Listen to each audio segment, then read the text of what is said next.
Hello সবাইকে, আশা করি তোমরা ভালো আছো আর আমিও ভীষণ ভালো আছি। আজ ছিল রবিবার আর আজ ছিল বাংলা তারিখ অনুযায়ী আমার জন্মদিন। যেহেতু বাড়িতে সবাই ছিল তাই মা ঠিক করলো আজই আমার বার্থডে ছোটখাটোভাবে পালন করা হবে।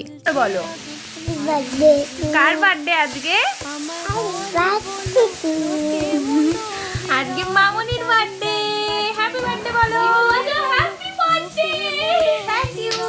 মা এখন রান্নার সব তোড়জোড় করতে শুরু করে দিয়েছে, কারণ বেলা তো আস্তে আস্তে বাড়তেই থাকছে। শীতের বেলা, এখন তো দিন ছোট আর রাত বড় হয়ে গেছে। এরপরে একটু পরেই চলে আসে আমার দিদি, আর আদর তো সকাল দিয়েই আজকে এসেছিল আমাদের বাড়ি, ওকে আর যেতে দিইনি, রেখে দিয়েছিলাম। ওকে আমি এখন স্নান করিয়ে দিয়েছি, এবার দিদি ওকে ভালো করে সাজিয়ে দেবে। এখন বসে পড়েছি কেক কাটতে, আর এই কেকটা আমার কাছে একদম সারপ্রাইজ ছিল। এটা দিদি বানিয়ে দিয়েছে আমাকে, আমি একদমই জানতাম না ও কেক বানিয়ে আনবে বলে। আমি যেই ড্রেসটা পরে আছি ওটাও কিন্তু আমাকে আমার দিদি দিয়েছে।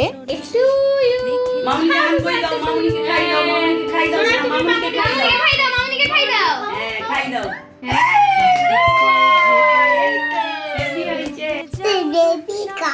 বলে happy birthday to you. Happy birthday to you.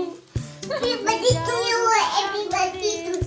কাটার পর্ব মিটতেই মা বসে পড়ে আবার আমাকে আশীর্বাদ করতে। আর বাঙালি মতে তো এটাই মেন। বাড়ির বার্থডেটা আমার ছোট্ট করে বাড়িতেই সেলিব্রেট করা হয়েছে, কিন্তু খুবই ভালোই লেগেছে আমার। আর আজকের লাঞ্চে ছিল একদম আমার পছন্দের খাবারগুলো। এই ছিল আজকে আমার বার্থডের দিনে সুন্দর একটা ব্লগ। তাহলে আজকের মতো ভিডিওটা আমি এখানেই শেষ করছি। সকলকে টাটা।